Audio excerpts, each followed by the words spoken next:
can we start? We'll go around the table, as it were. Andrew, do you want to start with a quick introduction, and then I'll lead on to the other people? Sure, thanks, Paul. So, hello everybody, I'm Andrew Dickman. I'm a director of a business called Tritax Symmetry.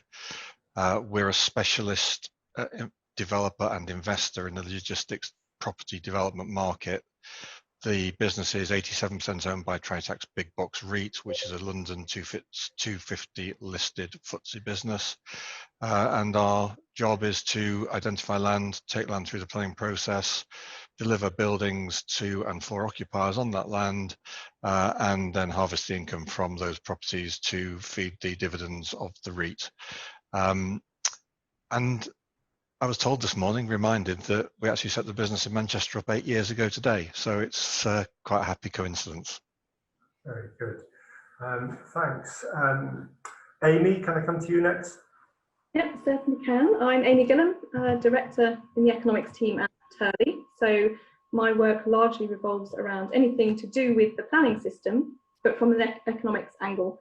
So similar to this report, which we authored, looking at the economic contribution of sectors. I'm also head of logistics for the company, so a lot of my research is logistics focused.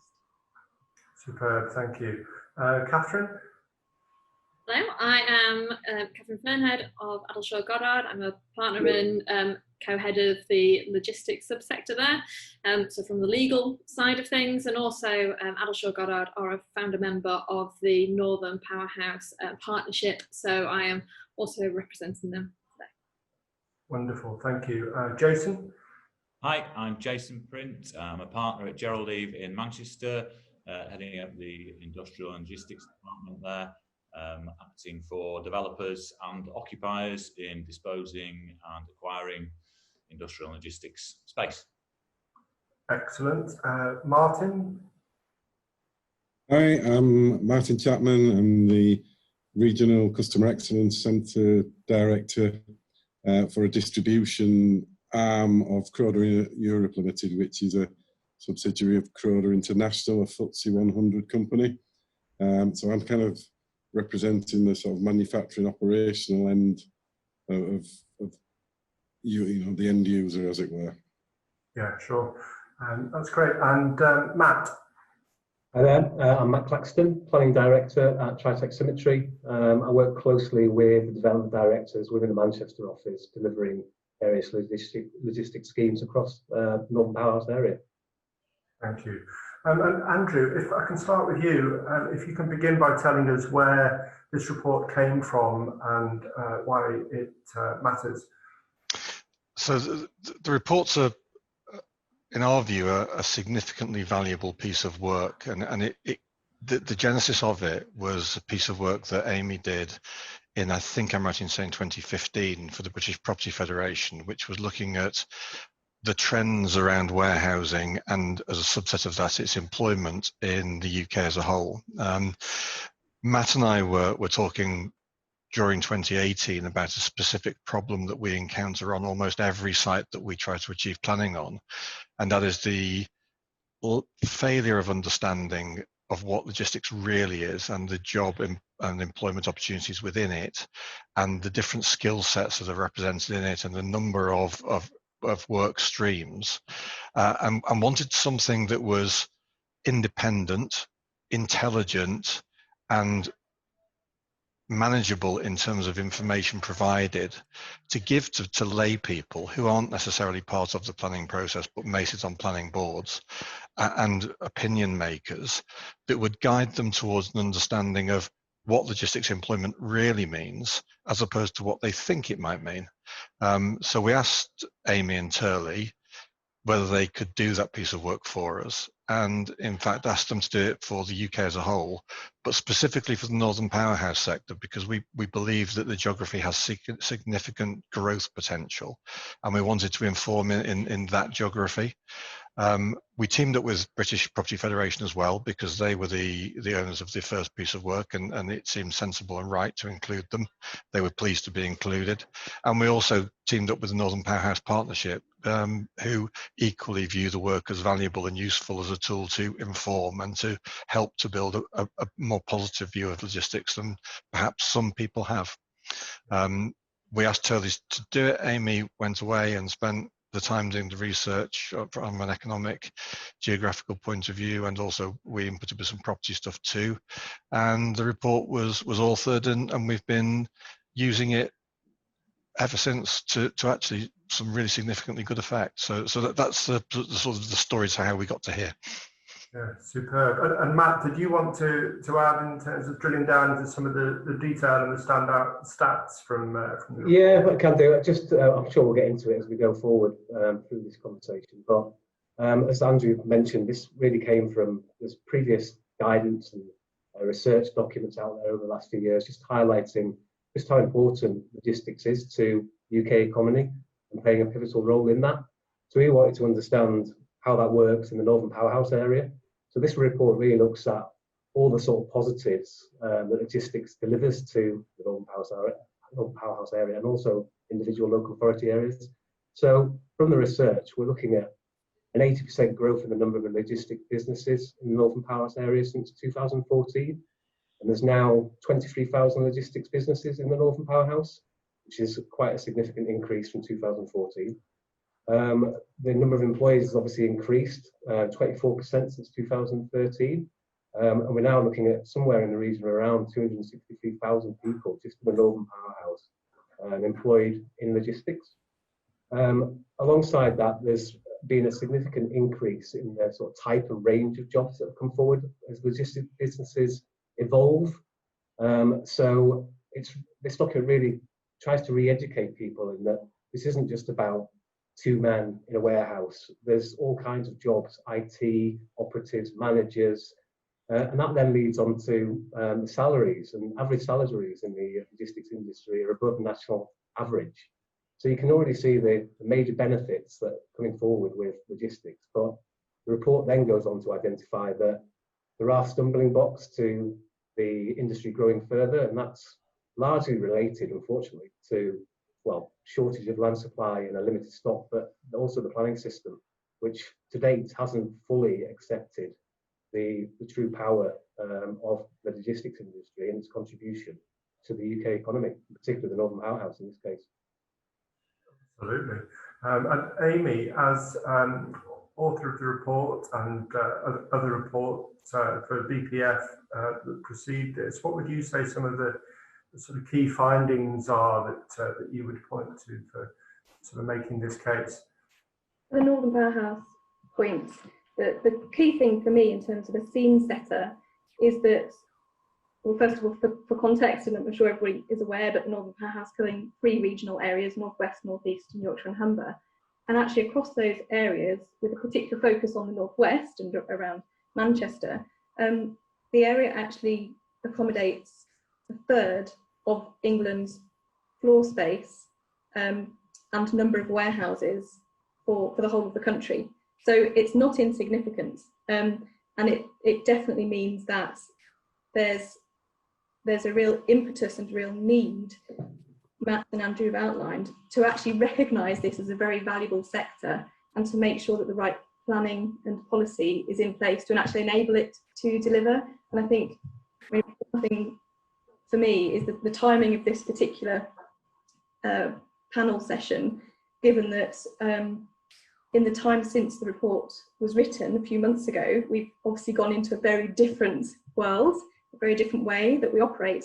And alongside the report, the layperson is starting to actually see on the ground the effects of not having things operate as they wish them to, something that's normally invisible, suddenly becoming a visible sort of missing piece, if you like, if things aren't on the supermarket shelves. So it suddenly becomes much more relatable to people. So I think talking about it at this point in time, not only because of policy changes, planning reform, use class changes, but also the fact that the country has seen a very definite shift in how we start to understand deliveries and the role of the sector. And as I say, Northern Powerhouse within that is very important. Northwest is one of the larger online spend areas of the country. So not only does the area play a really important regional distribution role as a Northern Powerhouse, I think it's also going to be increasingly seen around its role for the last mile aspect, which is something we haven't seen much of yet outside of London South East, so M25 periphery. So I think it's that times are changing slightly. Sure, lots of food for thought. And Jason, how does this fit into the context of what's out there and what's planned in terms of supply and demand that you're seeing across the landscape?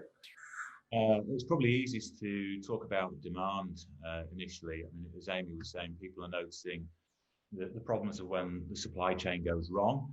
I think during the last 3 or 4 months, they've also noticed the benefits of when it does work, because it's been well documented about the increase in online sales and online spending.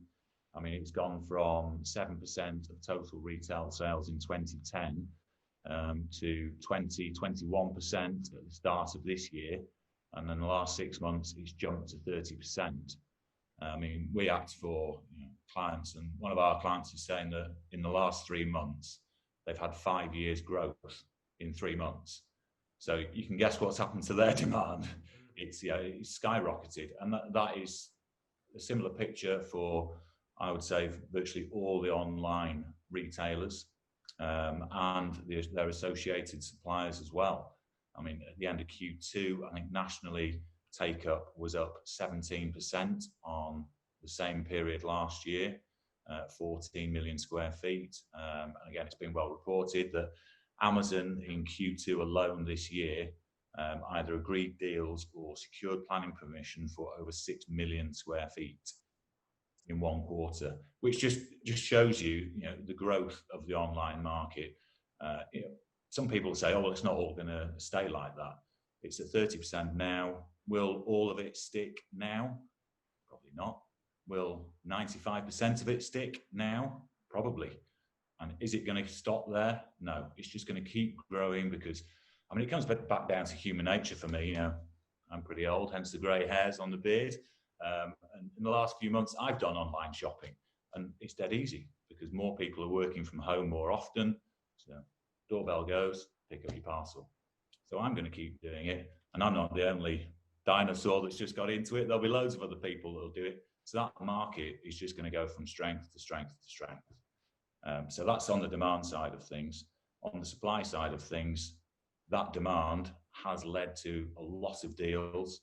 I mean, I predominantly deal in the Northwest, and the take-up in the Northwest in it's probably this quarter actually, Q3, is really translating into, it's just eating into supply, and the supply of good quality sheds is going fast, really fast. And the supply of land, which is available to accommodate those occupiers who typically want sort of 150,000 square feet plus, going up to, well, the biggest ones are like 800,000 square feet. There isn't a supply of land. It's been in the press. There's been a number of sites, large sites, greenbelt releases, which have been called in recently. I'm in the industrial agency sector, and as industrial agents, we're all sort of thinking, why? Where's the supply now? It's making our job harder. It's making Andrew and Matt's job harder, because they can't get the sites to satisfy this demand. So there is a real problem. Is there a problem now? I suppose on the face of it, no. But in 6 months' time, there will be a real problem, because you could have people coming to the market saying, right, I want 500,000 square feet in the Northwest. I'll take a D&B unit. What have you got, Northwest? Sorry, we haven't got anything. We haven't got a site to deliver that. We've had to have that conversation in the last 2 weeks, Jason, with an occupier. Yeah. Half a million square feet, wants to be in the Northwest, wants to be operational by the end of next year. There is no supply. Yeah.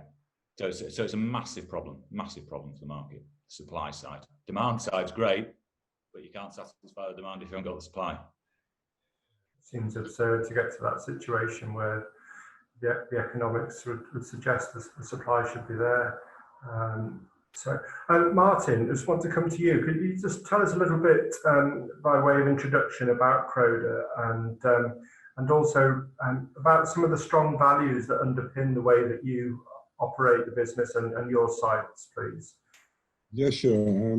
Croda are oleochemical manufacturer, so primarily naturally based chemicals, and we're pretty much in every market sector that you would imagine, from healthcare, pharmaceuticals, all the way to industrial products. We don't make anything that actually goes directly to the end user. We're sort of tertiary products for the manufacturing industry, but our customers are pretty much the who's who of the pharmaceutical healthcare world. And I think, obviously, our horizons stretch beyond the boundaries of the UK. So the import-export side is very much a part of our business. We're a global manufacturing business with sites all around the world. And the new facility that we're about to open up in Goole is actually going to be the European distributor for our global business. So clearly import-export is a significant part of that. And having the infrastructure to support that is critical to us, because I think that one of the things that's clearly come out of the current situation is these extremely long global supply chains are no longer as desirable or as tenable even and sustainable as was once imagined. So I think two things come from that. One is obviously looking for a more local source, but also I think looking at more stockholding, which guess what, needs more floor space, and so I can see the impacts of that. And of course that's without even getting into the sort of discussions of a post-Brexit situation, which will also have similar effects to a significant degree, I think. So, and I think for the Northern Powerhouse, it's a real exciting opportunity actually, because we have a lot of the things that we need physically and geographically, as long as we get the right decisions and support. So, there's another opportunity that's currently going and doing the rounds on consultation around free ports, and the connectivity between free ports will be critical to how to how they can work and how effective they could potentially be for British businesses. Yeah, absolutely. And hearing all this, Catherine, how can the Northern Powerhouse partnership that you're part of help this cause for supercharging logistics and helping with getting more capacity into this crucial part of the property market? I think the Northern Powerhouse Partnership have identified 4 prime capabilities for the North, and for those and the growth on a world stage as an economic entity, the North, that's the promotion of it. And as part of that, there are 3 enablers, and logistics is a really crucial one in order to realise that the potential for the North and to build on what we already have. So logistics is recognised by the Northern Powerhouse as essential, to enabling the growth that we want to see with their 2050 vision. And there's a lot of work going on in relation to transport and connectivity and the importance of digital connectivity, which I'm sure Jason and Andrew have seen in terms of occupier demands, and also that transport connectivity. We've got the major seaports in the north, the need to connect between those. We've got airports, and so that the connectivity is a real piece, and the Northern Powerhouse is very much looking at the moment in terms of the national review, in terms of the integration of HS2 and its actual delivery and integration with Northern Powerhouse Rail. So transport and connectivity is very much at the fore, and facilitating logistics. Yeah, and would you say from your lobbying efforts that the right powers that be are listening, the noises that you get back? I think actually this whole situation we've been in the last few months bizarrely has been brilliant in terms of, I should caveat that, not brilliant in everything, but in terms of allowing on the political stage to be able to see the benefit of freight, and for the North Power, the Northern Powerhouse, that's a really key aspect as well. Because passenger numbers have been down, and as Amy says, the consumers are all seeing that have all, the logistics, the supply chain has come to the fore. It's the same on the political stage as well. Passenger trains have dropped off, freight trains, and the power of freight has been seen all through the levels, which can only be a good thing. Can I add a couple of points on that as well, just responding to what Kathy covered? Within the report, we looked at the scenario of transformational change for the Northern Powerhouse, and within that would mean an additional 5,000 jobs a year, which would translate into around 3,000 hectares of industrial land to 2050. And obviously, as Jason mentioned, we're currently seeing a real decline in supply. The latest figures I've seen is that we've got about 1 year left of supply in the northwest. That could actually now be eroded, given that we've had such recent rapid take-up. But so this was even before we'd seen such growth in demand. We'd only got around 1 year of supply left. And if transformational change is to be achieved, all of these factors that we've started to cover already, land, skills, infrastructure, all need to be addressed in a positive way to actually enable that vision for transformational change to happen, which isn't, obviously we're fully behind that vision, but it's not our vision, it's that of others. And that link to government and to planning and decision making is probably the key piece in terms of translating the evidence into action. And Catherine made a really good point around the infrastructure, and particularly around the strategic infrastructure. In the report, we make recommendations around the need for not only planning across borders, and we mean internal UK and England borders here, across administrative boundaries, but when it comes to strategic infrastructure, obviously that needs to be more centrally led.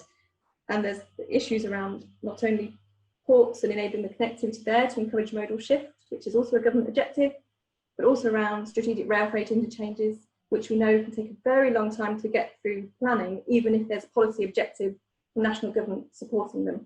So there's a lot of things that maybe on paper that the government is saying sound fantastic, but then translating them and the timescales needed to translate them to actually come to fruition can be very laborious and very, very difficult for the sector. And where we've seen that the sector itself can respond so rapidly, planning, policy and national policy and implementation needs to keep a pace with that. And to me, that's almost the main crunch point. If we don't have that, then the sector will not be supported in what it needs to achieve and what it is otherwise capable of showing in terms of market demand. Thank you. And Andrew, did you want to add to that? If I could, I just wanted to underscore a point that both Amy and Jason have raised in slightly different ways. That the most recent research we've seen for the Northern Powerhouse region is that available grade A quality space is less than 1 year's supply across the region. That supply is viewed against an average take-up data rate. And as Jason rightly suggests, Q2 of this year, in a highly unusual world, is the second highest quarters take-up that there's been in the UK. So we have less than a year's supply against average versus demand running at highly above accelerated average, which only tells you that the supply that we've got will be gobbled up faster than we expect it to. Can I just add in as well, Andrew, just to back that up even further? We're now seeing evidence in the market of onshoring, which Martin, I think you sort of alluded to. People are getting, well, they've had enough of these little very, very long supply chains, and manufacturers are now onshoring as well. So it's not just all about online retail. You know, there are other, I know they're not logistics, but there's other manufacturers coming to the market who are eating into the industrial supply, which is currently out there. Plus, as well, some people will say, they'll look at it and say, well, that's a blip, isn't it, Q2? It's shot through the roof because of all the online sales and people are taking short-term space. It's just a blip. I don't think it is a blip. You know, the BPF did some research, I think it was last year, saying that every house creates a need for 69 square feet of warehousing nationally. And they've said that, if the government hits their target of 300,000 houses a year, there'll be a need for an extra 20 million square feet of warehousing.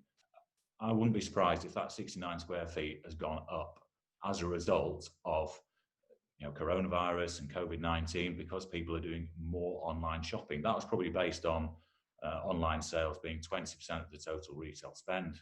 Now it's 30% already, and it's just going to increase more and more and more. Yeah, I actually wrote that piece, Jason, and you're spot on. Excellent, Laura. Gave me loads of ammo. I've quoted it loads. Nice to see you read each other's work. That's very good. Yeah, thank you. I appreciate that. And Matt or Amy or anybody on the planning role in this, we've had the planning white paper last week. Was there anything to cheer about from a logistics point of view in that? Not hugely. It doesn't go anywhere near far enough. I think we have done a word search, and I think employment's mentioned twice, distribution gets mentioned 3 times, which is obviously not enough. So an awful lot more needs to be done. And I suppose it's really the purpose of this report is to try and educate those policymakers to buy into logistics and see its value, and then implement policy to enable it to grow as it is. Sorry, Amy, did you want to come back in? Yeah, I was just going to add similarly, I did a word search of the documents and probably sat at the same time as you, Matt, doing it. To me, it's quite surprising of the lack of mention of logistics and indeed any other sector, because the 4 words, both from the Prime Minister and the Secretary of State, talk about jobs and the importance of creating jobs, and there's all the build priorities, which leads to job creation. But then when we come to looking at any sectors, really, it's quite lacking.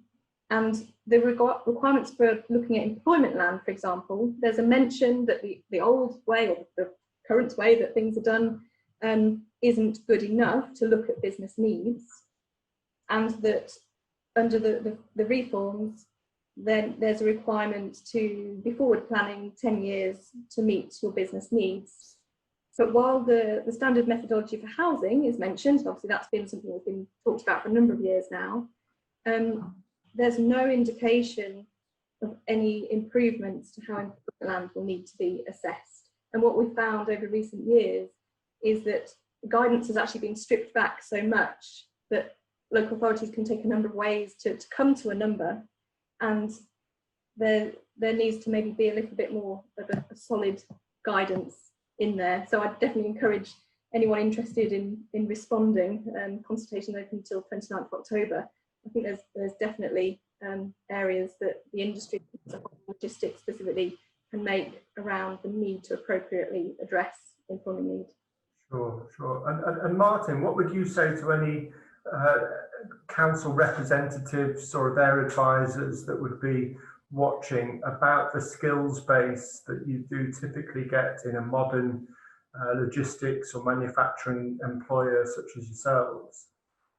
Yeah, I think it's dramatically shifted, particularly over the sort of last 5 to 10 years, away from the traditional just pure truck driver lifting it down from a rack and driving it straight onto a vehicle. The facility that we're putting in, there's a lot of self-driven vehicles involved. So the IT level and the sort of electrical engineering level of jobs is we're looking for people in that area for the first time really in our history with warehousing. And of course then the software support and the digital infrastructure, that has been a bit of a challenge for us because believe it or not, although we're building in a large port, we had to sort of bring the digital connectivity in from a small town about 20 miles away. Things are happening around that and things are dramatically improving, but it needs to, because everything is becoming so critical on the digital world, and the more automated you go, the more control that you put to make your operation more efficient, then the infrastructure required is significantly more. And I think it's probably worth saying that I do have some history of, I think there is a disjoint, that the role of the colleges of kind of supporting business isn't working for me, certainly not in the logistics field, because as much as they try, they still tend to be very sort of historically academic based and a sort of education provider rather than a business need provider. And I've had a number of relationships with different colleges and ended up moving to still looking for the holy grail of the college that can deliver something that's appropriate for what a business is willing to pay for and what to expect. Yeah. Well, that's further education, and we've had university technical colleges and things like that. They don't seem to have the ongoing funding to make those things work, but it's a whole fascinating other area with the skills gap. Andrew, you said at the outset that you have had some recent successes using this sort of evidence base. That sounds good. That sounds like things are getting better in those conversations across the table from council officers and members. Is that the case, or is there still a long way to go? And where's that sort of status up to? So we're quite cautious, as you know, Paul, about what we do and where we do it. And we map before we go into a location that an understanding of what the political makeup of the area is and what the knowledge base of people who will make decisions that fundamentally impact upon what we need to do.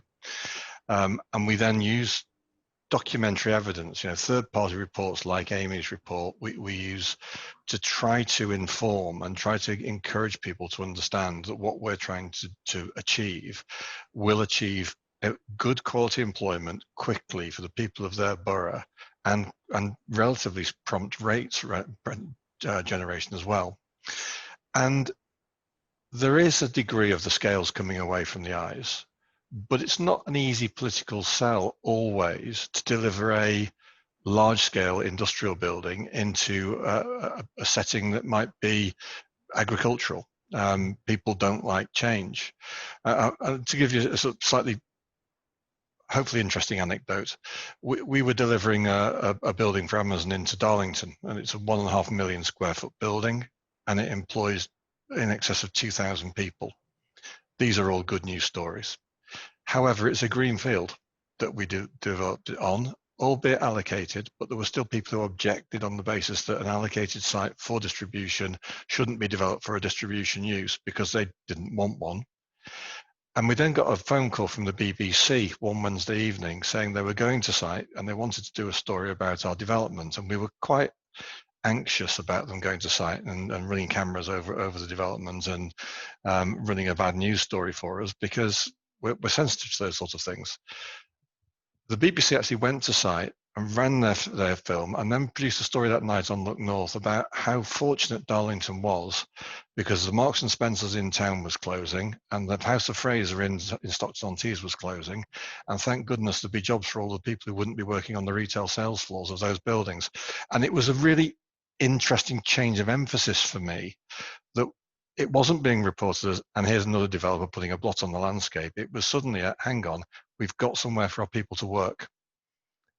And that's what I think logistics needs to be saying to the world. Great stats like the one that Matt came out with earlier. Average wages higher than the average wage in the UK. Skill sets around people dealing with robotics, dealing with marketing, dealing with head office functions within these facilities. Because, for example, the office for content of the Darlington building for Amazon is just under 100,000 square feet. Now, if you're a news reporter, if somebody said to you they were building 100,000 square feet of offices in Darlington, it would be the biggest office letting in the town since, well, the council was made, and you'd be reporting it as a hugely good news story. So it's getting those sort of nuances to what we're trying to achieve understood by people so they can properly measure what they think the impacts and benefits and costs of the distribution sector is versus what they think it might be. Yeah. And that's why the piece of work that Amy's done is so useful, because it gives you some real independent measures of what the good news things out of these are. But the challenge is speed, because from something like Martin deciding they want a building to it actually being occupied, generally takes about 12 months. With the supply and demand context that we've got, 12 months is a very quick time. And presumably there's a sort of bigger picture macroeconomic sort of shift that, you know, the south of England can't take all of the freight that's coming in. You know, the spend in the north, there's a sort of north-south divide. Levelling up card to be played here as well, which is one of Boris Johnson's supposedly big sort of items on the agenda. Do you think that's something that can be used in the next 6-12 months if levelling up stays? It's sort of like the new Northern Powerhouse, isn't it? It's another phrase for the same sort of effect. Catherine, is that something that you've tapped into with your partners at Northern Powerhouse Partnership?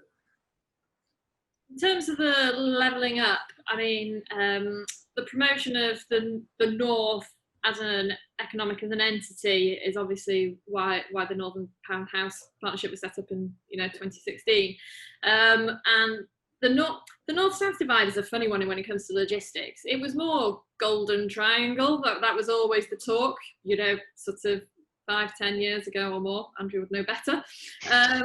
But actually the North, you look at the growth reported by Amy in the report, the growth in the North is phenomenal, and to have 30% of logistics in the North is already phenomenal in and of itself. Location is not as, that golden triangle is no longer the key driver anymore, for a whole host of reasons. And so, yes, there is a levelling up, but actually, probably in terms of logistics, that has already happened compared with other sectors. That it's not so much north and south, I would say. I would agree with that. Definitely, if we look at the northwest region within the Northern Powerhouse, that is either second or first on a national scale in terms of the number of properties or the quantity of floor space. So it already is a considerable player in the sector. The point around levelling up, and which the government's aiming for, which is predominantly around economic productivity and job-related aspects, as Andrew's pointed to, actually the type of jobs are changing, becoming more technical and more specialist, more professional and managerial as well. Even without those aspects, still the scale of jobs growth in the sector for those jobs which may typically be perceived as less important or less valuable to an economy because they're lower skilled potentially, those jobs will still exist. And what we're seeing at the moment is actually a transition of people from failing retail positions, as Andrew mentioned with the Amazon instance, actually having the right skill sets to move into a logistics role. And we've actually been seeing that in recent months as well. It's almost a direct correlation or ability to help support those people who may become unemployed as a result of recent context. The second point I'd make is with regards to how different geographies have taken on the government's levelling up agenda, which is primarily through local industrial strategies. And what we do see is that the Greater Manchester local industrial strategy, as well as that covering Liverpool, both talk about logistics. There's many local industrial strategies across the country that don't even mention it, but these areas do. So linking back to the Northern Powerhouse and the enabling sector, what that is logistics, these geographies get it maybe more than others do. So I think that's, again, it's a solid starting point for that levelling up agenda. One thing I'd just add briefly is that a Centre for Cities analysis of how levelling up can be achieved pointed to, unsurprisingly, the role of cities in this. A lot of the warehouse floor space within the Northern Powerhouse won't be urban, predominantly will be in other areas, but there will be an urban element of that. And definitely, if we're starting to shift towards more online retail, not only are those larger land-hungry requirements of national and regional distribution needed, which typically occupiers look actually start as a starting point across the whole country, but they're looking for trunk roads and key infrastructure. There's a potential move towards some of those last mile over time, which again will bring the cities back to have an important role to play. I mean, that's very much generalising, but there's definitely a role that Northern Powerhouse can play in continuing to transform and continuing to play an important role in the levelling up agenda. And just one thing on that, one of the three pillars for the Northern Powerhouse, one's infrastructure and that connectivity and the need for connectivity. There is also devolution in education being below or school age and devolution. One of the aspects of devolution they've been looking at is devolution of skills and education for over 16-year-olds, and the fact that you can map the education requirements or the skills, the local skills that you need for, you know, some of the industries we've got phenomenal in the north, and, you know, hydrogen capability, you know, going forward that can be used in the logistics sector. But logistics as well, and that skills gap that Martin mentioned, that is something that devolution, the thing that they're lobbying for, that would enable local authorities in their local regions to say, right, these are the skills that we need for our people to tap into those higher than average salaries and those jobs that are available, and the skilled jobs, the IT jobs, the engineering jobs that are out there and that are facilitated by this sector. Absolutely. No, that'd be fascinating. I know that Greater Manchester had the health sort of budget devolved a few years ago, but interesting if there's other areas, sort of central government coming down. So just whilst we start to wrap up, what's the sort of throwing the eye forward? How many big, you know, spatial planning level sort of major sites do we need? We've heard Amy talk there a little bit about a couple of the industrial strategies for city regions that do talk about logistics. So there's some appetite there, and presumably some sites are earmarked, even if they're not got all the necessary consents and what have you. How big is the scale of the problem of how many sites that we need? I'm probably not the right person to ask on this, because being a shed agent, I love a lot of concrete. So I'd say loads. More. I mean, joking apart, Warrington's getting pretty full now. Mount Park's filling up, so that's going to be struggle. That's going to struggle to supply an area. Manchester, I mean, there's a big site in North Manchester which has got planning, but apart from that, there's nothing else. That needs another one, maybe two sites. And when I say sites, I'm talking about sites which are probably 30 acres plus. So I mean, that's another issue with planning and their employment land supply. Local authorities will say, we've got all this land available, but it's made up of fragmented sites, which can't take, you know, a decent sized distribution unit. Liverpool has got a few, but I mean, you can just go around the region. I mean, it needs a lot of land needs to be released. A lot now as well. Yeah. Anybody else want to add on that? Am I right in saying, Jason, there's somewhere in the region of between maybe 4 and 5 million square feet of need in the northwest, or occupier requirement in the northwest currently, and that's on average annually, is it not? So that gives you a flavour of. We'll take of sheds over 100,000 square feet is normally, you know, just over somewhere between 5 and 6 million square feet in the northwest on the big box. Sorry, 5 million square feet on the big box side of things. So the problem is with the supply of good quality. There isn't a supply of good quality, and obviously, you know, the online requirements probably similar to Martin. You know, you want good quality space. You know, if you're an occupier, a modern occupier, you've got to be in good space. There's no point in taking a second-hand building which has got 8 meters eaves height. You know, it's just not going to work properly for you. And that is the problem. It's the new stuff. There just isn't any new stuff, and the old stuff is being taken up by residential development because it's great for a local authority. You know, if somebody comes along and they want to knock down an old factory on a 10-acre site and build a load of houses, great. Local authority will give them permission to change that use from employment to residential. But when it comes to getting a change of use to logistics or industrial, it's a different story, because I think they are politically worrying about what's going to happen and how many complaints they're going to get, and what the public and the voters are going to think. And they don't believe it brings the benefits that it does.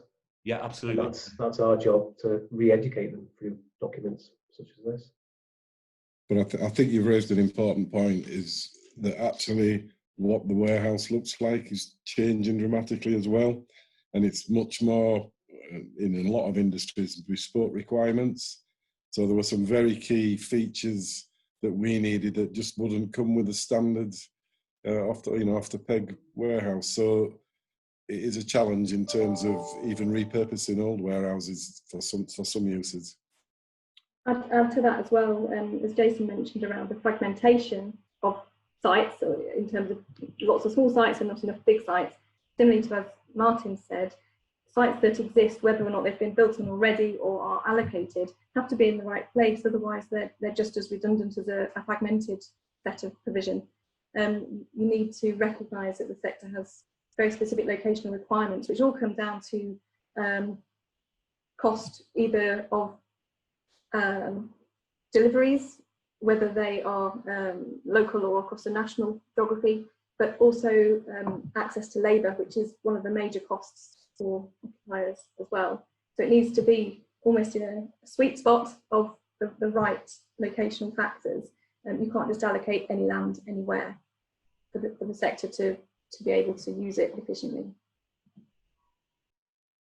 And we can't have any session within built environment industry topics these days without talking about how it addresses working in the context of tackling climate change. And Andrew, is there a sustainability sort of flavour to your work, and how that would be addressed in its sort of logistics drive going forward?